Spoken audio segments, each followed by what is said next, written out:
In the hallowed halls of the Quartermain mansion, where generations of Port Charles' most powerful family have lived and schemed, a bombshell revelation is about to shake the very foundations of their legacy. As Monica Quartermain's will reading approaches, no one could have predicted the earth-shattering surprise that awaits the assembled family members, least of all Tracy Quartermain, the sharp-tongued matriarch who has spent decades fighting to protect the family's interests. The air crackles with tension as Alexis Davis unfolds the legal document that will determine the fate of one of Port Charles' most iconic properties. Tracy sits confidently, certain that Michael Corinthos, Monica's beloved grandson, will inherit the mansion that has been the family's sanctuary for decades. After all, Monica had always shown particular fondness for Michael, and Tracy has been vocal about her belief that he represents the future of the Quartermain legacy. But as Alexis's voice cuts through the silence, reading Monica's final wishes aloud, the words that emerge send shockwaves through the room. And as for the rest, residue and remainder of my estate, which includes the property at 66 Harborview Drive, I leave it all to the cherished sister of my heart, Ms. Veronica Bard. The collective gasp that follows is deafening. Tracy's face transforms from smug satisfaction to pure disbelief, her eyes widening as the impossible becomes reality. "What?" Ronnie herself exclaims, appearing as stunned as everyone else in the room. The woman who arrived in Port Charles as Monica's long-lost sister, seeking only to pay her respects and connect with her remaining family, suddenly finds herself the inheritor of a vast fortune she never expected. Tracy's fury ignites. For Tracy Quartermain, this moment represents the ultimate betrayal. The woman who has spent her entire adult life fighting for the Quartermain name, who has schemed and plotted to keep the family's assets within their bloodline, cannot comprehend how Monica could make such a decision. Her mind races as she struggles to process the implications. How could Monica, whom she considered a dear friend despite their occasional disputes, leave the family mansion to someone who is, in Tracy's view, a complete stranger? The revelation cuts deep because Tracy had been so certain of the outcome. Michael, with his strong moral compass and dedication to family, seemed like the natural choice to carry on the Quartermain tradition. Instead, the keys to their ancestral home now belong to Ronnie Bard, a woman from North Carolina whose connection to the family exists solely through her biological relationship to Monica, relationship that was unknown until mere weeks ago. Tracy's anger is not just about money or property. It's about legacy, tradition, and the very essence of what it means to be a Quartermain. The mansion at 66 Harborview Drive is more than just a building. It's a symbol of the family's power, their history, and their place in Port Charles society. To see it pass into the hands of someone who has no understanding of that legacy feels like a desecration of everything the Quartermain name represents. Martin Gray's calculated move. As the initial shock settles, Tracy's analytical mind begins to work. Something about this entire situation feels orchestrated, too convenient to be mere coincidence. Her suspicions immediately turn to Martin Gray, the attorney who has become both an adversary and an unlikely ally in recent months. Martin, who discovered the letter that revealed Ronnie's existence, who made that mysterious phone call to bring her to Port Charles, who seems to have his fingers in every aspect of this unfolding drama. Tracy recalls Martin's recent conflicts with the family, his ongoing legal battles, and his need for both financial resources and revenge against those who have wronged him. The timing of Ronnie's arrival, so soon after Monica's death, combined with the shocking contents of the will, creates a pattern that Tracy's shrewd mind cannot ignore. Could this entire scenario be Martin's elaborate scheme to strike back at the Quartermains while lining his own pockets? The more Tracy considers the situation, the more convinced she becomes that something sinister is at play. Martin's legal expertise would make it entirely possible for him to craft a convincing forgery, especially if he had access to samples of Monica's handwriting and knowledge of her personal affairs. His motivations are clear: revenge against Tracy for their previous conflicts, financial gain from assisting Ronnie in claiming the inheritance, and the satisfaction of disrupting the Quartermain family's carefully maintained order. The investigation begins. Determined to uncover the truth and protect her family's legacy, Tracy immediately turns to the one person whose legal skills match Martin's cunning, Martin himself. In a twist of irony, she finds herself forced to work alongside the very man she suspects of orchestrating this elaborate deception. Their partnership is born of necessity rather than trust, each aware that the other has ulterior motives, yet both committed to discovering the truth behind Monica's shocking will. The investigation begins with a careful examination of the will itself. Tracy and Martin scrutinize every detail, from the paper quality to the handwriting, searching for any inconsistencies that might reveal forgery. They interview hospital staff who might have witnessed Monica signing the document. They review security footage from the time period in question, and they dig deep into Monica's personal records to understand her true intentions regarding her estate. As they work together, an unexpected dynamic develops between Tracy and Martin. Despite their mutual suspicion and past conflicts, they find themselves grudgingly respecting each other's investigative skills.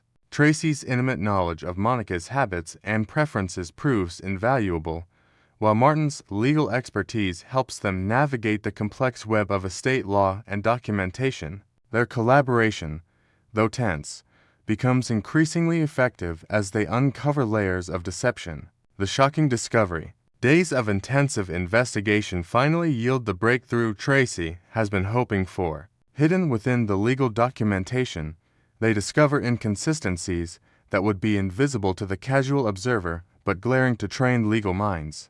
The ink composition doesn't match other documents from the same time period. The signature, while superficially convincing, lacks the subtle tremor that had become characteristic of Monica's handwriting in her final months to her declining health. Most damning of all, they discover that the supposed date of the will's creation coincides with the day when Monica was heavily sedated following a medical procedure, making it physically impossible for her to have signed such a complex legal document.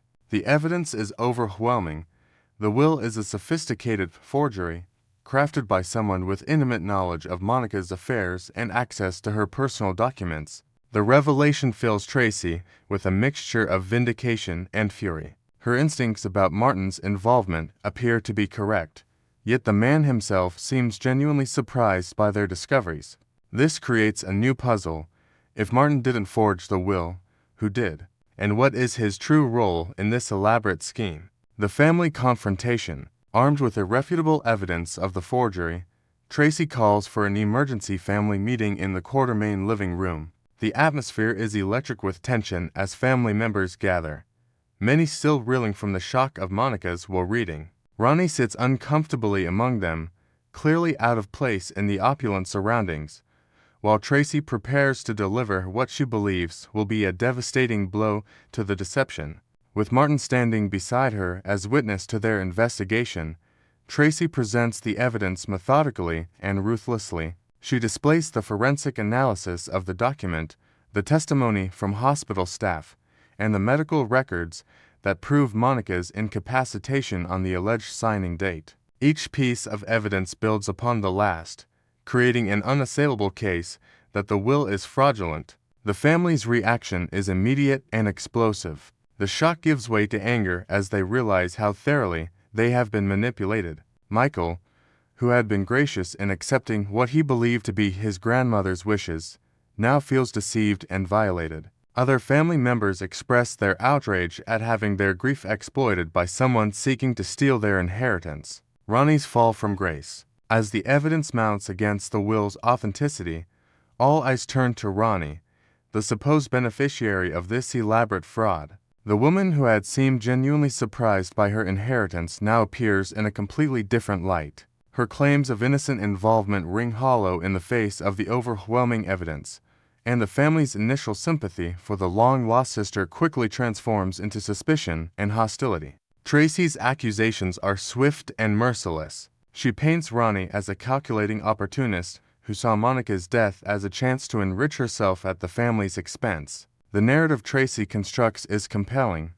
Ronnie, learning of her connection to the wealthy Quartermain family, conspired with unknown accomplices to forge a will that would give her access to their fortune. The family's anger focuses intensely on Ronnie, who finds herself completely isolated and defenseless against their accusations. Her protests of innocence fall on deaf ears as the court remains, united in their outrage, demand answers she cannot provide. The woman who had hoped to find family and belonging in Port Charles instead discovers betrayal and rejection. The merciful expulsion. Despite the severity of the deception and the magnitude of the attempted theft, the Quartermain family ultimately chooses a path that balances justice with mercy. While they could pursue criminal charges that might result in Ronnie's imprisonment for fraud, forgery, and attempted theft, they instead opt for a more measured response. Their decision is influenced partly by uncertainty about Ronnie's true level of involvement and partly by a desire to avoid the public scandal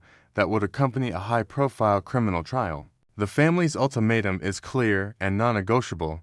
Ronnie must leave Port Charles immediately and never return. Any attempt to contact family members or make future claims against the estate will result in immediate criminal prosecution.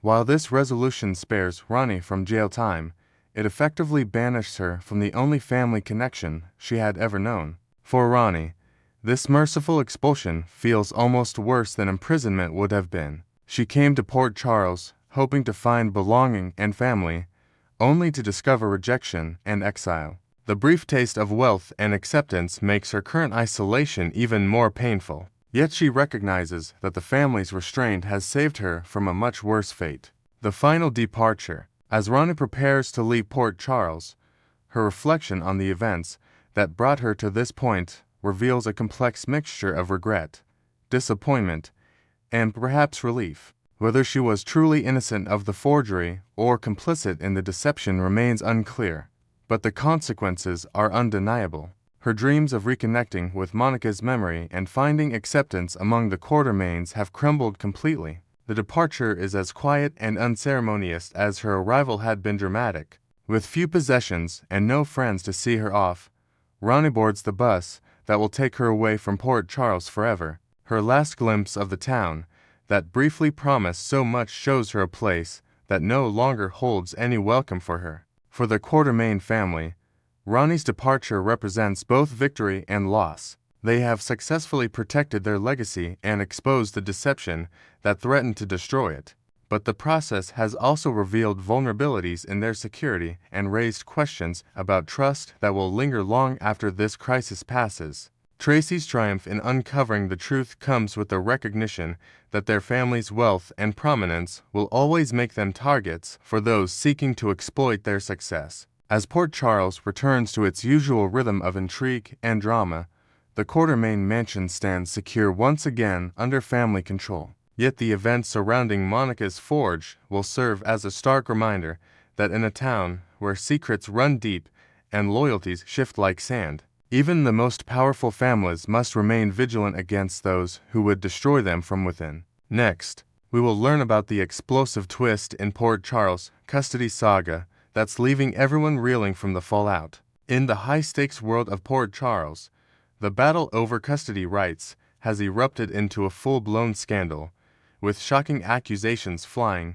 that could upend lives forever. Fresh spoilers reveal that fabricated proof has surfaced, pointing fingers at Drew Kane for allegedly bribing the presiding judge in Willow Tate's desperate fight to retain custody of Wiley, and little Amelia Corinthos against her ex, Michael Corinthos. Though Drew remains completely blameless in this web of deceit, it's none other than the cunning Sonny Corinthos who's masterminded the entire setup, aiming to sabotage his longtime adversary by making it appear as if Drew tampered with the court's decision to wrench the children away from Willow. This devious ploy doesn't just target Drew's reputation, it strikes at the heart of Willow's fragile world, potentially demolishing the fragile bond she shares with him and forcing her to confront the shadows of their secret affair amid her ongoing emotional turmoil. As Willow grapples with betrayal's sting, the big question hangs in the air.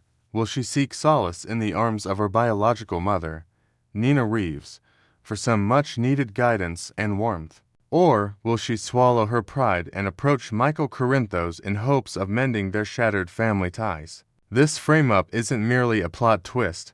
It's a catalyst that could reshape alliances and ignite fresh conflicts across the Quartermain and Corinthos clans, drawing in unexpected players like a shadowy informant who might hold the key to exposing Sunny's scheme. Willow's shattered trust in Drew. The illusion crumbles under pressure. The bombshell revelation about Drew's supposed bribery crashed into Willow's life with the force of a raging storm, shattering the foundation of their complicated partnership that was built on feigned romance solely to bolster her custody claim. What began as a strategic alliance to outmaneuver Michael's legal team now unravels like a house of cards, revealing layers of manipulation that Willow never saw coming. Imagine Willow, already battered by the divorce's emotional wreckage and the relentless scrutiny of Port Charles society, discovering doctored emails and forged bank records that paint Drew as the villain who pulled strings behind the scenes to ensure her defeat in court. This isn't just a legal setback, it's a personal betrayal that forces Willow to reevaluate every whispered promise and late-night strategy session they shared. Her mind races back to those vulnerable moments when Drew positioned himself as her rock, only for this evidence to recast him as a calculating opportunist who thrived on her desperation, perhaps even using their affair as leverage to keep her tethered and isolated from others. Fans are buzzing with theories. Could this push Willow into a deeper spiral, where she uncovers her own complicity in past scandals, like the tense involvement in Daisy Corinthos Gilmore's mysterious disappearance that still haunts family gatherings? Adding a new layer, picture Willow confiding in a surprise confidant, maybe an old friend from her nursing days at the hospital, who urges her to dig deeper, revealing subtle clues that the bribery plot ties into broader corporate rivalries at ELQ, where Drew's business dealings with the Quartermains might have unknowingly provoked Sunny's wrath. Yet, in her isolation, Willow faces a crossroads. Without Drew's guiding hand, she risks total alienation, wandering the dimly lit corridors of the Metro Court alone, questioning if her pursuit of independence was ever truly her own. This fracture doesn't just erode trust, it invites a profound self-examination, where Willow might finally confront the ghosts of her decisions. From hiding her cancer battle to navigating the Corinthos family's explosive dynamics, potentially leading to a raw, therapy-fueled monologue that peels back years of suppressed pain. As the dust settles, one thing is clear. Drew's tarnished image leaves Willow adrift in a sea of doubt, her once clear path to motherhood now obscured by shadows of deceit. Nina's arms offer comfort, a path to redemption and rekindled ties. In the midst of this chaos, Nina Reeves emerges as a beacon of unexpected solace for Willow, offering a maternal embrace that could bridge the chasm of their strained history and provide the emotional anchor Willow desperately needs. Despite the fresh scars from their recent clashes where Nina's sharp critiques of Willow's life choices felt like daggers, there's an undercurrent of genuine care that has always simmered beneath the surface, now amplified by this custody nightmare. Envision Willow, tears streaming down her face after a heated confrontation at the courthouse, turning her car toward Nina's cozy lakeside home, where the scent of fresh coffee and old photo albums awaits. Nina, ever the resilient publisher with her own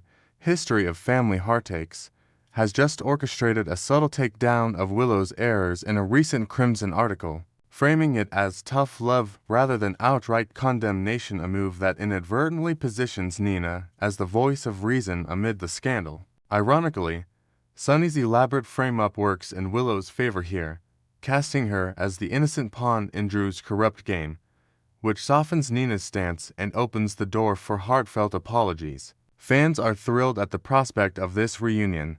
Will Nina's unwavering support finally dissolve Willow's walls, leading to late-night confessions about shared regrets, like Nina's own custody battles with her daughter? To deepen the intrigue, introduce a fresh element, a long-lost letter from Willow's adoption agency that Nina uncovers during their talk, hinting at hidden family secrets that could strengthen their bond and even influence the custody hearing by proving Willow's maternal instincts run deeper than anyone imagined. However, complications arise from Nina's lingering resentment toward Drew, fueled by his past encroachments on her professional turf at Aurora Media.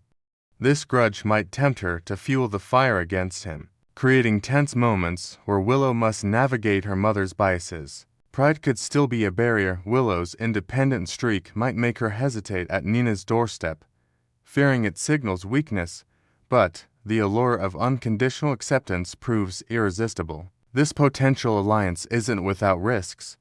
It could draw Sonny's ire further, as he views Nina as a loose end in his plot, perhaps leading to anonymous threats that test their fragile reconciliation. Ultimately, Nina's comforting presence offers Willow not just empathy, but a strategic edge.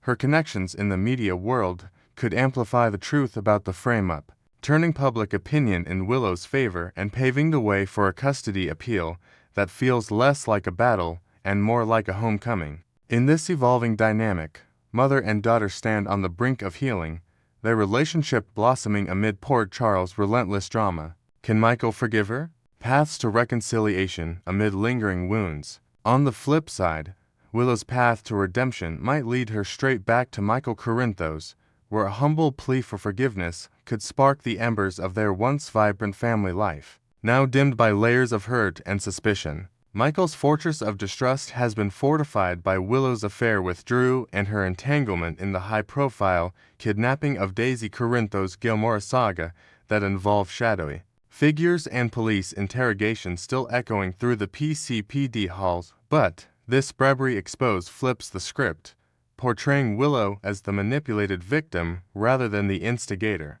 Picture a rain-soaked evening at the Quartermain estate, where Willow arrives unannounced, her voice breaking as she lays bare the agony of Drew's betrayal, appealing to Michael's protective instincts as a father. This vulnerability might crack his armor, especially if he sees parallels to his own past deceptions, like the corporate espionage that once jeopardized ELQ. Fans speculate wildly, could this lead to a cathartic family therapy session, perhaps mediated by an impartial figure like Dr. Hamilton Finn, where buried resentments surface and Willow admits how her emotional void post-cancer treatment drove her into Drew's orbit. To add inventive depth, weave in a new subplot, a surprise witness from Michael's security team who overhears snippets of Sonny's plot, providing Willow with ammunition to prove her innocence and shift Michael's perspective from anger to alliance. Yet, reconciliation isn't straightforward?